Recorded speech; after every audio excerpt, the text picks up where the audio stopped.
अगर किसी घर की छत से लगातार पानी टपक रहा हो तो उसे ठीक करने का सबसे आम तरीका क्या होता है?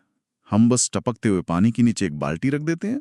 हाँ बिल्कुल। और जब बाल्टी भर जाती है तो उसे खाली कर देते हैं और फिर वापस वहीं रख देते हैं। सही कहा।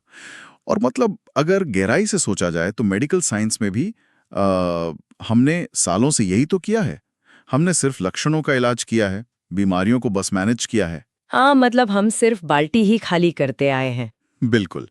लेकिन आज की इस विस्तृत चर्चा में हम उस बाल्टी को हमेशा के लिए हटाने के विज्ञान पर बात कर रहे हैं। हम जेनेटिक इंजीनियरिंग और खास तौर पर क्रिस्पर तकनीक की उस दुनिया में जा रहे हैं जो सीधा उस छत के छेद को हमेशा के लिए भर देने की बात करती है। हाँ एग्जैक्टली। और ये कोई मामूली कदम नहीं है। ये चिकित्सा के इतिहास का शायद सबसे बड़ा वैचारिक बदलाव है। हाँ, मतलब बीमारी के लक्षणों का नहीं, सीधा इंसान के डीएनए में मौजूद बीमारी की जड़ को ही काटने की दिशा में। बिल्कुल।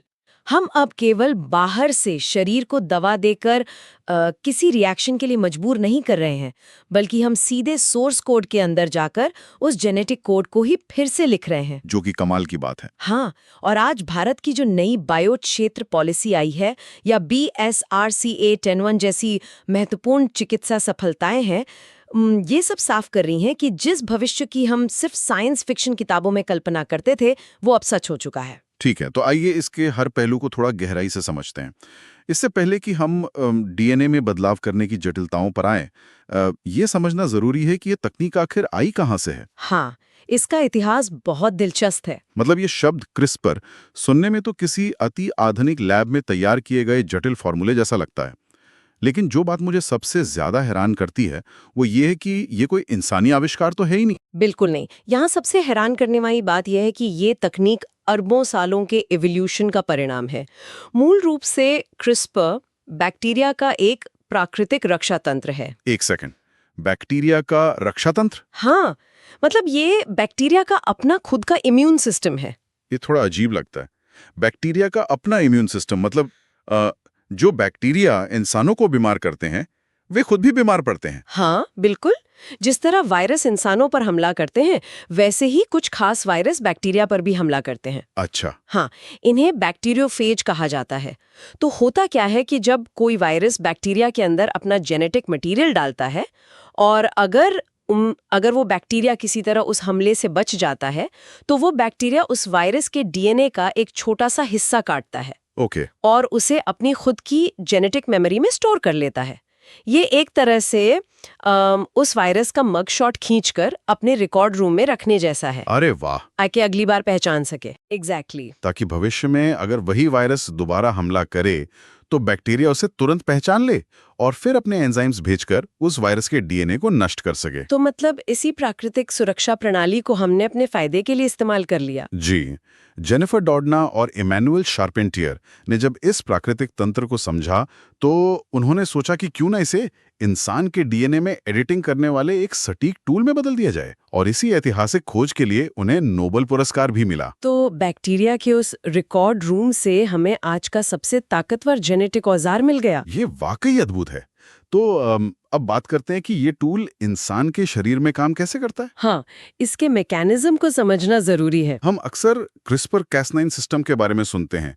अगर मैं इसे सही से समझ पाया हूं तो इसमें एक गाइड आरएनए या जीआरएनए होता है। बिल्कुल सही। इसे हम एक बहुत ही सटीक जीपीएस मान सकते हैं, है ना? ये जीपीएस हमारे शरीर के अरबों डीएनए बेस पेयर्स के बीच से उस सटीक लोकेशन तक ले जाता है जहां बीमारी का कारण बनने वाला म्यूटेशन छिपा है। हाँ, वो सीधा उस एड्रेस को ढूंढ लेता है। और फिर आता है कैस9 एंजाइम, जिसे मॉलिक्यूलर कैंची या मॉलिक्यूलर सीजर्स कहा जाता है। सही कहा। ये कैंची उस पते पर जाकर डीएनए को काट देती है।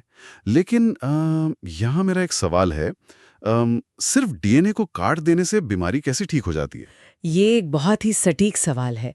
देखिए, केवल काटना ही इलाज नहीं है। जब कैस9 उस गलत स्पेलिंग वाली जगह पर कट लगाता है तो सेल को तुरंत पता चल जाता है कि उसका डीएनए टूट गया है। अलार्म बज जाता है एक तरह से। एग्जैक्टली। और हर सेल में खुद को रिपेयर करने का एक नेचुरल सिस्टम होता है। वैज्ञानिक बेसिकली इसी रिपेयर प्रोसेस का फायदा उठाते हैं। वो कैसे? जब सेल उस कट को जोड़ने की कोशिश कर रहा होता है तब वैज्ञानिक वहां एक सही डीएनए सीक्वेंस का टेम्पलेट डाल देते हैं। अच्छा, तो सेल उस टेम्पलेट को पढ़ता है और टूटे हुए हिस्से को उस नए और सही कोड के साथ जोड़ देता है। मतलब गलत म्यूटेशन हट गया और सही कोड उसकी जगह आ गया। ये तो वाकई ऐसा है।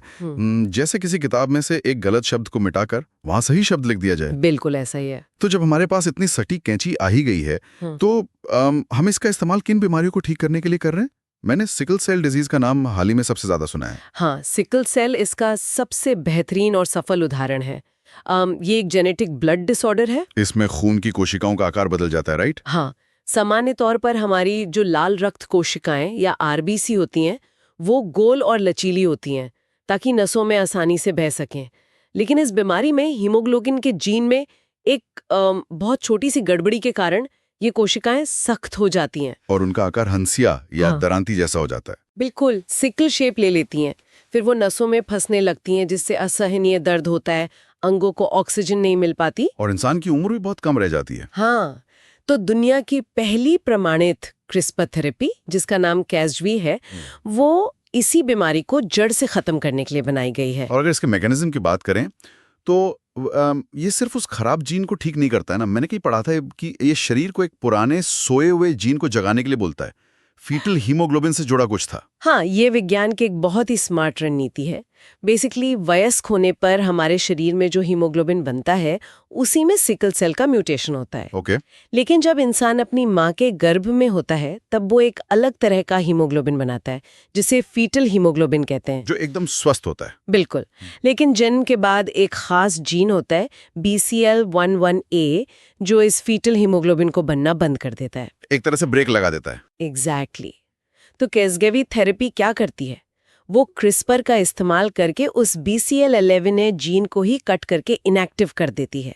अरे वाह, तो ब्रेक हट जाता है। हाँ, और जैसे ही वो ब्रेक हटता है, शरीर में फिर से वो पुराना स्वस्थ फीटल हीमोग्लोबिन बनने लगता है और मरीज सिकल सेल के दर्दनाक दौरों से पूरी तरह मुक्त हो जाता है। ये एक अविश्वसनीय तरीका, मतलब शरीर के ही एक पुराने बैकअप सिस्टम को वापस चालू कर देना। कमाल है वाकई। अच्छा, और कैंसर के मामले में क्या हो रहा है? क्योंकि कैंसर के इलाज में तो हमेशा कीमोथेरेपी और रेडिएशन का ही नाम आता है, जो स्वस्थ कोशिकाओं को भी भारी नुकसान पहुंचाते हैं। हाँ, वहाँ बहुत साइड इफेक्ट्स होते हैं, लेकिन कैंसर के मामले में क्रिस्पर का इस्तेमाल सीधे ट्यूमर को काटने के लिए नहीं हो रहा है। तो फिर क्या हो रहा है? इसका इस्तेमाल हमारे शरीर के सैनिकों को अपग्रेड करने के लिए किया जा रहा है। इसे CAR-T थेरेपी कहते हैं। CAR-T? हाँ। ये कैसे काम करता है? इसमें मरीज के खून से उसके खुद के इम्यून सेल्स यानी T सेल्स को निकाला जाता है। फिर लैब में क्रिस्पर की मदद से उन सेल्स की जेनेटिक कोडिंग में बदलाव किया जाता है। उन्हें एक नया रिसेप्टर दिया जाता है ताकि वे सीधे कैंसर कोशिकाओं को पहचान सकें। बिल्कुल। लेकिन एक सेकंड, कैंसर कोशिकाएं तो शरीर की ही कोशिकाएं होती है ना, इसीलिए तो हमारा इम्यून सिस्टम उन्हें पहचान नहीं पाता। एकदम सही पॉइंट है। कैंसर कोशिकाएं बहुत चालाक होती हैं। वे T सेल्स को एक ऐसा सिग्नल भेजती हैं जो इम्यून सिस्टम को बंद कर देता है। एक और ब्रेक? हाँ, ये एक तरह का जेनेटिक ब्रेक है, जिसे PD-1 कहते हैं।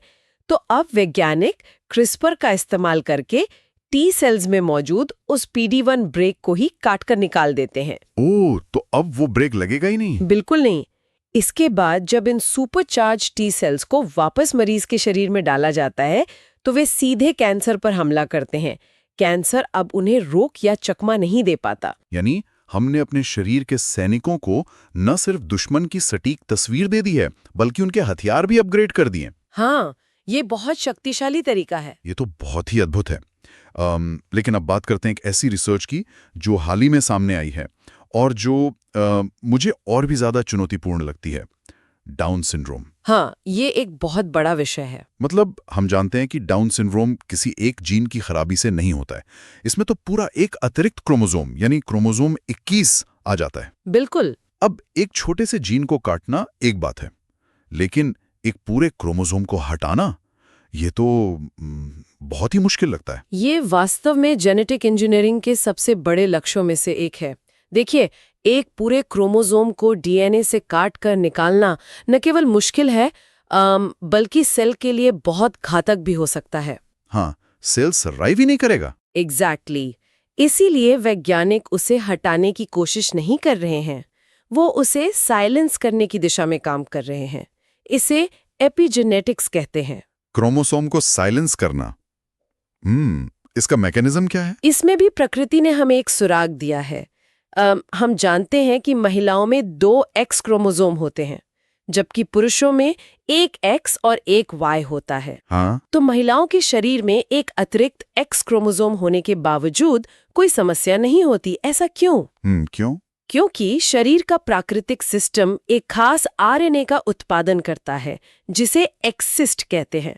ये आरएनए उस अतिरिक्त एक्स क्रोमोसोम के चारों ओर लिपट जाता है और उसे पूरी तरह से स्विच ऑफ कर देता है। अरे, मतलब वो क्रोमोसोम वहां मौजूद रहता है लेकिन काम नहीं करता। बिल्कुल। तो अब वैज्ञानिक CRISPR का उपयोग करके उसी एक्सिस्ट मैकेनिज्म को डाउन सिंड्रोम वाले अतिरिक्त क्रोमोसोम 21 पर लागू करने का प्रयास कर रहे हैं। ये तो बहुत ही स्मार्ट अप्रोच है। हाँ, हालांकि अभी बहुत ही शुरुआती लैब रिसर्च के स्तर पे है, लेकिन अगर ये सफल होता है तो ये जीव विज्ञान में एक बहुत बड़ी क्रांति होगी। ये सुनना किसी चमत्कार जैसा लगता है, लेकिन रुकिए, यहाँ आकर बात वास्तव में बहुत दिलचस्प हो जाती है, क्योंकि विज्ञान में किसी भी चीज को चमत्कार कहना थोड़ी जल्दबाजी होती है। हाँ, चुनौतियां तो हमेशा होती हैं। मतलब डीएनए को इस तरह से काटना सुनने में जितना असरदार लगता है, उतना ही खतरनाक भी तो है। बिल्कुल। अगर हम Cas9 कैंची की बात करें तो वो डीएनए के दोनों स्ट्रैंड्स को एक साथ काट देती है, जिसे डबल स्ट्रैंड ब्रेक कहते हैं। तो क्या होगा अगर ये कैंची फिसल जाए? मतलब अगर हमारा गाइड आरएनए किसी मिलते जुलते लेकिन गलत जीन पर जाके कैंची चला दे। ये एक बहुत ही गहरी और गंभीर चिंता है। इसे विज्ञान की भाषा में ऑफ टारगेट इफेक्ट्स कहा जाता है। Of target effects? हाँ, जब Cas9 डीएनए के दोनों स्ट्रैंड्स को काटता है तो सेल घबरा जाता है और उसे जल्दबाजी में जोड़ने की कोशिश करता है। और जल्दबाजी में गलतियां होती हैं। एग्जैक्टली। इस जल्दबाजी में अक्सर कुछ नए म्यूटेशंस बन जाते हैं। अगर ये गलती किसी ऐसे जीन में हो जाए जो ट्यूमर को रोकता है, तो बीमारी ठीक होने के बजाय मरीज को कैंसर हो सकता है। ओह, ये तो बहुत बड़ा रिस्क है। हाँ, डबल स्ट्रैंड ब्रेक हमेशा एक बड़ा जोखिम लेकर आता है। तो इसका मतलब है कि पारंपरिक CRISPR-Cas9 हर जगह इस्तेमाल करने के लिए पर्याप्त सुरक्षित नहीं है? नहीं, पूरी तरह से नहीं। तो इसी चुनौती से निपटने के लिए एक नई तकनीक का जिक्र आता है, जिसे प्राइम एडिटिंग कहा जाता है।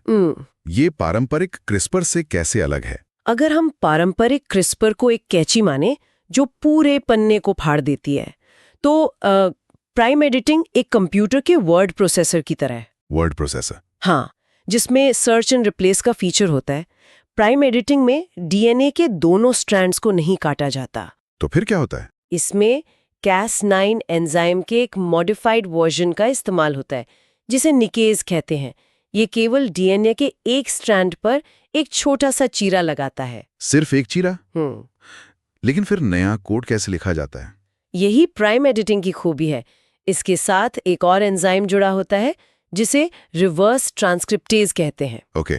ये एंजाइम सीधे उस कटे हुए एक स्ट्रैंड पर नई जेनेटिक जानकारी को एक पेन की तरह लिख देता है। अरे वाह, बिना डबल स्ट्रैंड तोड़े? हाँ, तो सेल को कोई घबराहट नहीं होती, कोई डबल स्ट्रैंड ब्रेक नहीं होता, और इसलिए अनचाहे म्यूटेशन का खतरा 9 के बराबर हो जाता है। ये तो बहुत ही शानदार है। बिल्कुल। भविष्य की जेनेटिक थेरेपी में प्राइम एडिटिंग गेम चेंजर साबित होने वाली है, क्योंकि यह बहुत ज्यादा सुरक्षित और सटीक है। ये सुरक्षा के नजरिए से बहुत बड़ी राहत की बात है। अब जब हम इस स्तर के विज्ञान की बात करते हैं तो अक्सर ऐसा लगता है कि ये सब सिर्फ अमेरिका या यूरोप की किसी बहुत महंगी लैब में ही हो रहा होगा। हाँ, आमतौर पे ऐसा ही लगता है। लेकिन भारत भी इस दौड़ में पीछे नहीं है। हाल ही में BRISA 101 के बारे में काफी चर्चा हुई है। ये भारत के लिए इतना महत्वपूर्ण क्यों है? देखिए, BRISA 101 केवल एक वैज्ञानिक उपलब्धि नहीं है, यह भारत की स्वास्थ्य व्यवस्था के लिए एक सामाजिक जीत भी है। वो कैसे? यह भारत की पहली स्वदेशी CRISPR आधारित जीन थेरेपी है, जिसे CSIR IGB ते वैज्ञानिकों ने सिकल सेल डिजीज के लिए ही विकसित किया है। और इसका नाम बिरसा मुंडा जी के नाम पे है ना? हाँ, इसका नाम स्वतंत्रता सेनानी बिरसा मुंडा के नाम पर रखा गया है, और इसके पीछे एक बहुत बड़ा कारण है। भारत में सिकल सेल डिजीज का सबसे ज्यादा असर हमारी जनजातीय आबादी पर पड़ता है। मैं यही सोचने वाला था, ऐसा क्यों है कि ये बीमारी खास तौर पर ट्राइबल बेल्ट में इतनी ज्यादा पाई जाती है? इसका सीधा संबंध इवोल्यूशन से है। जिन क्षेत्रों में सदियों से मलेरिया का प्रकोप बहुत ज्यादा रहा है, वहां प्रकृति ने मलेरिया से बचने के लिए इंसान के रक्त में ये सिकल म्यूटेशन पैदा किया। मतलब मलेरिया से बचने के लिए खून का आकार बदल गया? हाँ, एक जीन का म्यूटेशन इंसान को मलेरिया से तो बचा लेता है, लेकिन अगर माता पिता दोनों से म्यूटेटेड जीन मिल जाएं, तो वो सिकल सेल डिजीज बन जाता है। अच्छा, समझ गया। तो हमारी जनजातीय आबादी इसी इवोल्यूशनरी बचाव का एक भारी परिणाम भुगत रही है। और समस्या यह है कि जो पश्चिमी देशों में क्रिस्पर थेरेपी बनी है, जैसे कैसगेवी, उसकी कीमत तो करोड़ों रुपए में है। बिल्कुल। जो एक आम भारतीय मरीज के लिए मतलब पूरी तरह से असंभव है। हाँ, और यहीं पर बिरसा 10-1 की भूमिका इतनी अहम हो जाती है, क्योंकि ये पूरी तरह से भारत में विकसित की गई है, तो इसके पेटेंट और आईपी भारत के पास है। तो ये सस्ती होगी? एग्जैक्टली। इसके साथ ही भारत में क्रिस्पर सेंटर ऑफ एक्सलेंस की स्थापना भी की जा रही है। अच्छा। इसका मतलब है कि अब ये जीवन रक्षक तकनीक भारत में भारतीयों के लिए और बहुत ही किफ़ायती तरीके से उपलब्ध हो सकेगी। ये सच में एक बहुत बड़ी बात है। इस दिशा में भारत सरकार की 2024 की बायो E3 पॉलिसी भी तो एक बहुत बड़ा कदम है। बायो E3 यानी biotechnology for economy, environment and employment. बिल्कुल। अगर हम इसे एक व्यापक परिप्रेक्ष्य से जोड़कर देखें, तो भारत ने पिछले कुछ दशकों में आईटी के क्षेत्र में दुनिया पर राज किया है। हाँ, वो तो है। अब समय बीटी यानी बायोटेक्नोलॉजी का है।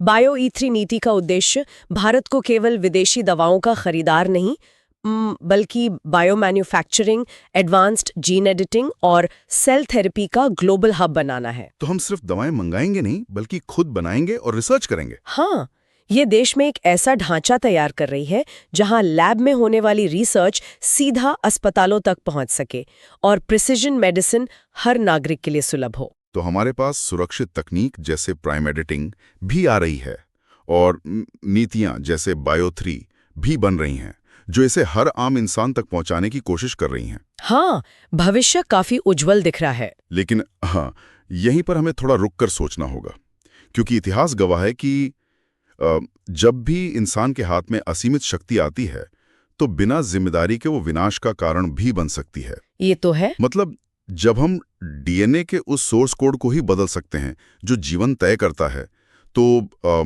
हम सिर्फ बीमारी ही नहीं, बहुत कुछ बदल सकते हैं। ये एक बहुत ही महत्वपूर्ण सवाल खड़ा करता है, और सच कहूं तो इस पूरी चर्चा का सबसे संवेदनशील हिस्सा भी यही है। हाँ, देखिए, हमें दो अलग अलग तरह की जीन एडिटिंग के बीच की स्पष्ट लकीर को समझना होगा, सोमैटिक और जर्मलाइन एडिटिंग।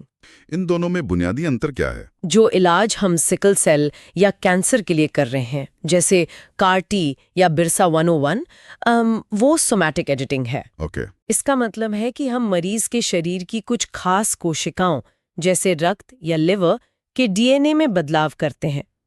ये बदलाव उसी मरीज के शरीर तक ही सीमित रहता है, मतलब आगे नहीं बढ़ता। बिल्कुल।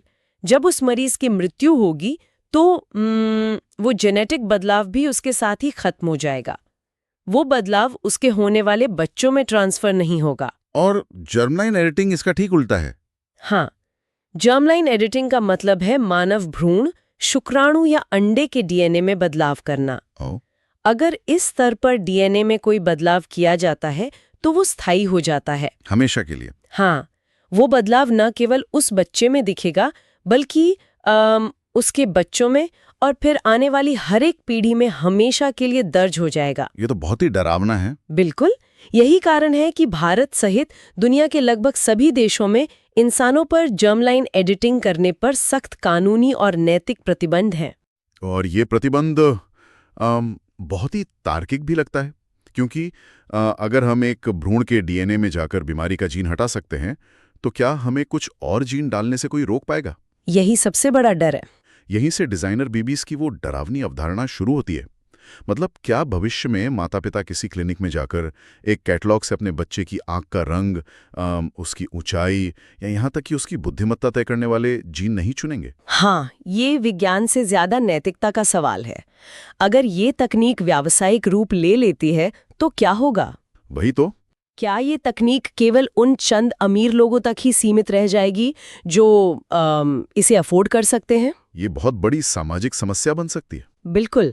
जरा सोचिए, हम एक ऐसे समाज की ओर बढ़ सकते हैं जहां अमीर लोग न केवल आर्थिक रूप से ताकतवर होंगे बल्कि वे आनुवंशिक रूप से भी बेहतर होंगे। मतलब सुपर ह्यूमंस। हाँ, वे कभी बीमार नहीं पड़ेंगे, उनकी मांसपेशियां ज्यादा मजबूत होंगे, उनका दिमाग ज्यादा तेज चलेगा। हम अनजाने में इंसानों की एक नई सुपीरियर प्रजाति का निर्माण कर देंगे और बाकी समाज बहुत पीछे छूट जाएगा। तो इन सब का असल में मतलब क्या है? हमने आज एक ऐसी यात्रा तय की है जहां हम बीमारी के उभरने का इंतजार करने और सिर्फ लक्षणों को दबाने से बहुत आगे बढ़ चुके हैं। हाँ, बहुत आगे। CRISPR, molecular scissors, prime editing का रिवर्स ट्रांसक्रिप्टेज मैकेनिज्म, BRCA 101 और बायो-E3 नीति, ये सब इस बात का सबूत है कि इंसान ने पहली बार अपनी ही बायोलॉजिकल नियति को अपने हाथों में ले लिया है। सही कहा, हम जीव विज्ञान के एक बिल्कुल नए युग में हैं। अरबों सालों से प्रकृति इवोल्यूशन के जरिए जो काम अंधाधुंध तरीके से कर रही थी, अब इंसान वही काम अपनी लैब में पूरी सटीकता के साथ कर रहा है। हम अब केवल दर्शक नहीं हैं। बिल्कुल नहीं, हम खुद जीवन के कोड के लेखक बन रहे हैं। लेकिन इस विस्तृत चर्चा को खत्म करते हुए एक ऐसा विचार सामने आता है जो शायद सीधे तौर पर इन मेडिकल रिसर्च पेपर्स में नहीं लिखा है, लेकिन ये सब समझने के बाद श्रोताओं के लिए एक गहरा सवाल जरूर छोड़ता है। वो क्या? हमने इस पूरी चर्चा में इंसानी बीमारियों को मिटाने और मानव DNA को बदलने की बात की, लेकिन अगर हम बायो-3 नीति को ध्यान से देखें तो उसमें केवल इकोनॉमी और एम्प्लॉयमेंट नहीं है, बल्कि एनवायरनमेंट का भी प्रमुख रूप से जिक्र है। हाँ, पर्यावरण भी उसका एक बड़ा हिस्सा है। तो सोचने वाली बात है कि अगर इसी क्रिस्पर तकनीक का इस्तेमाल हमारे पर्यावरण के DNA को बदलने के लिए किया जाए तो मान लीजिए प्रदूषण कम करने के लिए हम पेड़ पौधों के DNA को इस तरह मॉडिफाई कर दें कि वे 10 गुना ज्यादा कार्बन सोखने लगें। सुनने में तो बहुत अच्छा लगता है। हाँ, या मलेरिया जैसी बीमारी खत्म करने के लिए हम मच्छरों के पूरे जेनेटिक कोड को ही बदल दें ताकि वे बीमारी फैला ही ना सकें। ये बहुत आकर्षक लगता है, लेकिन जरा सोचिए, प्रकृति का हर जीव एक दूसरे से एक बहुत ही नाजुक और जटिल इकोसिस्टम में जुड़ा हुआ है। बिल्कुल, हर जीव का अपना एक रोल है। तो अगर हम इस तरह पूरे पर्यावरण के जेनेटिक कोड में एडिटिंग करने लगेंगे तो क्या हम अनजाने में पूरे इकोसिस्टम को हमेशा के लिए असंतुलित नहीं कर देंगे? ये बहुत बड़ा रिस्क हो सकता है। सही में, क्या प्रकृति के अपने सोर्स कोड को इस तरह इंसान की मर्जी से हैक करना हमारी सबसे बड़ी जीत होगी, या एवोल्यूशन के इतिहास में इंसानियत की सबसे बड़ी भूल? इस पर विचार जरूर कीजिएगा।